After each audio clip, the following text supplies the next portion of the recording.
Magandang araw po. Narito na po ang magiging lagay ng panahon ngayong araw ng Miyerkules, April 24, 2024.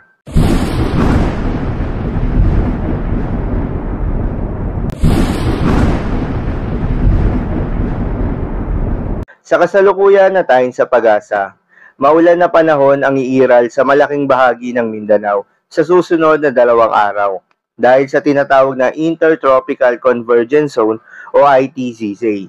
Itong ITCZ ay yung linya kung saan nagtatagpo ang hangin mula sa Northern Hemisphere at Southern Hemisphere. Dahil dito, posible magkaroon ng kaulapan at mga pag-ulan na minsan ay malalakas. Samantala, mainit na panahon naman ang iiral sa malaking bahagi ng Luzon at Visayas. Dahil pa rin yan sa easterlies o yung mainit na hangin galing sa karagatang Pasipiko at itong easterlies din ang dahilan ng paminsan-minsan na pag-ulan o yung mga localized thunderstorms. Magandang balita naman dahil ayon sa pag-asa ay wala namang kumpul ng kaulapan o cloud clusters na posibleng maging bagyo o low pressure area na maaaring makaapekto sa ating bansa hanggang sa mga susunod na araw. Para naman sa lagay ng panahon ngayong araw ng Miyerkules dito sa Luzon, asahan ng bahagyang maulap hanggang sa maulap na kalangitan sa eastern side ng Luzon. Dulot yan ng easterlies, particular na sa Isabela, Aurora, Quezon Province, Camarines Provinces, at Catanduanes, habang fair weather condition o madalas maliwalas ang kalangitan, umaga hanggang tanghali, sa natitirang bahagi ng Luzon kabilang na ang Metro Manila, kasabay niyan yung epekto ng easterlies. Kaya asahan pa rin ang mainit at malinsangan na panahon.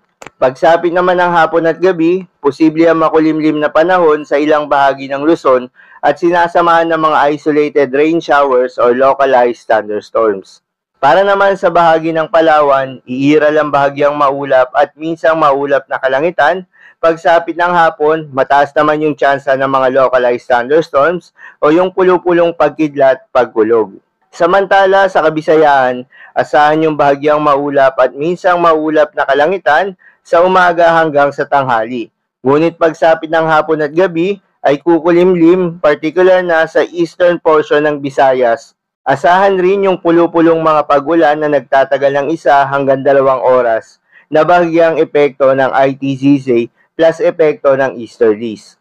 Habang sa Mindanao, lalo na sa southern portion ng Mindanao, asahan yung makulimlim na panahon simula umaga hanggang sa hapon, particular na sa Bangsamoro region, lalo na sa may Basilan, Sulu at Tawi-Tawi, maging sa Zamboanga City, Zamboanga Sibugay at Zamboanga del Sur, kasama rin ang malaking bahagi ng Soc-Sargen, Sarangani, Sultan Kudarat, South Cotabato at Davao Region. Pagsapit naman ng tanghali hanggang gabi, halos buong Mindanao na ang magkakaroon ng makulimlim na panahon at sinasamahan ito ng mga pag-ulan or pagkidlat, pagkulog, dulot yan ng ITCZ. Para naman sa lagay ng mga dagat baybayin, ayon sa pag-asa ay wala namang nakataas na gale warning sa anumang seaboards ng ating bansa.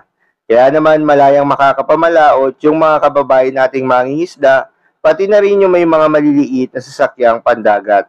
Iba yung pag-iingat pa rin sa mga kababayan nating maglalayag dahil kung meron tayong offshore thunderstorms activity, ito yung mga pag-ulan sa ating mga dagat baybayin, asahan natin ang posibleng paglakas ng hangin at kaakibat nito ang posibleng pagtaas ng mga alon. So yun lamang po para sa lagay ng panahon ngayong araw ng Miyerkules. Keep safe everyone.